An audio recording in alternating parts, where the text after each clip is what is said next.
Today, we're going to unpack a really fascinating model called the supportive cycle. It peels back the curtain on how giant online platforms and their communities aren't just existing side by side, they're actually building each other day in and day out. I mean, really think about it. When you're on YouTube or Twitter or even a tool like Notion, are you just a user, a passive consumer, or are you, in some small way, actively shaping what that platform becomes? It might seem chaotic, but there's a really powerful, predictable dynamic going on underneath it all.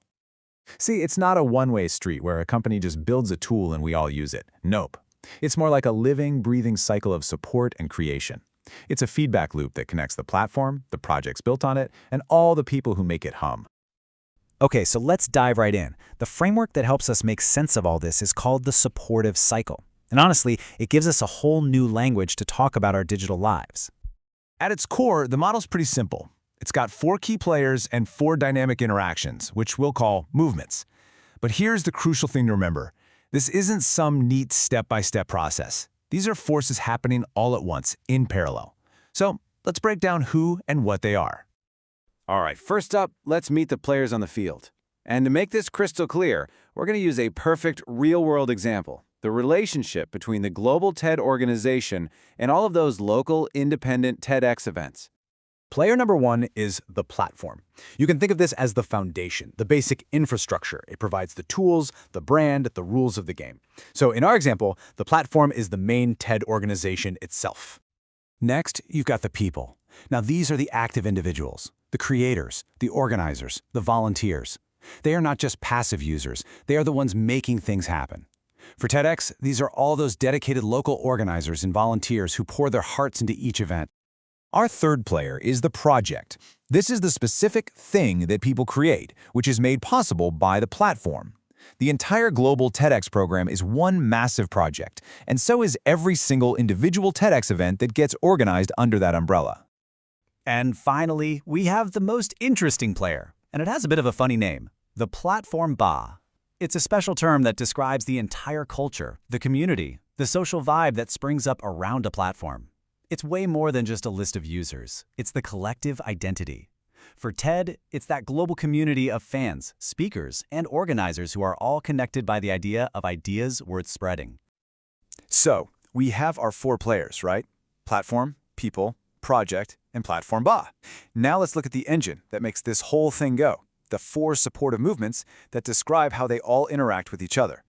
This is basically the roadmap for the flow of energy in the cycle. We're going to see how support moves from the platform to the people, then from a project to other people, then from a project to the entire community, the Platformba, and finally closing that loop from the Platformba right back to the platform itself. And again, this is a dynamic cycle, not a rigid one after the other sequence.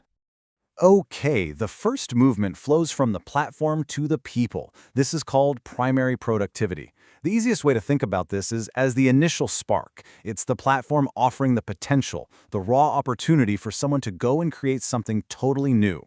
For TEDx, this was simply TED offering an open license that let anyone apply to start their own local event. And you see this absolutely everywhere. It's Notion providing the tools that let a user build and sell a super complex toolkit. It's Figma's design features enabling a team to create an entire course on top of it. Or it's LinkedIn's features making a grassroots campaign like the hashtag #BeadTalk challenge even possible. In every case, the platform provides the potential. So now for the second movement, which flows from an existing project to people. This one's called secondary productivity. And this is cool. Once one person starts a project, that project itself immediately creates a whole new world of opportunities for other people to jump in and get involved. Think about it. A single TEDx event doesn't just need one organizer. It needs curators, designers, hosts, and a whole team of volunteers. The project itself becomes this little mini platform of opportunity. Or look at how an academic project inspired someone else to start their own reading challenge on Twitter. One project can directly spark another. The third movement goes from the project to the Platformba, the whole community. And the key idea here is construction.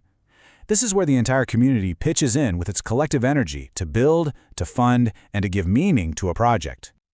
Crowdfunding is the perfect example of this, right? A Kickstarter project is literally constructed by the money from its community. And a simple hashtag on Twitter, like hashtag PhDchat, isn't just a tag. It's a massive global support network that's been built by thousands of academics, all contributing to it. The community is the project.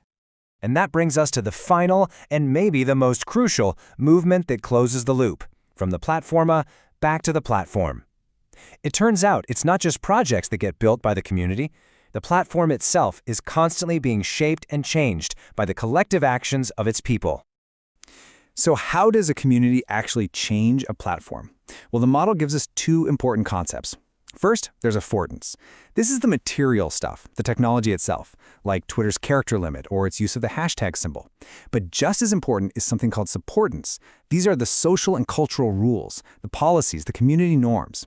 And the actions of the community can pressure a platform to change both its technology and its rules. So why does all of this matter? Because this cycle doesn't just happen in a bubble. It helps explain the entire ecosystem, what we can call a platform ecology, where different platforms influence each other, compete with each other, and sometimes even give birth to one another. The story of YouTube and Patreon is the perfect example. For years, YouTubers were building these huge communities, but they had no good way to get direct financial support from them on the platform. So a YouTuber, Jack Conte, he saw this gap, this need within the YouTube Platformba. So what did he do? He co-founded a new project to solve it, Patreon.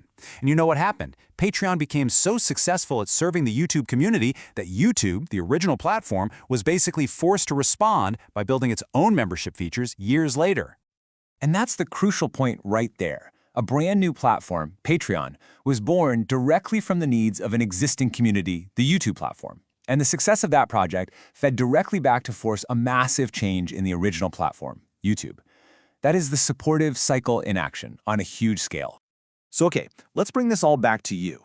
Because once you see this cycle, I promise, you'll start noticing it everywhere.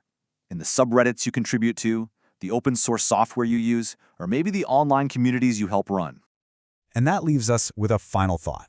This relationship is never, ever one way. So the next time you're online, ask yourself, which platforms are you helping to build with your comments, your creations, your time? And maybe just as important, how are their structures and their communities helping to build you?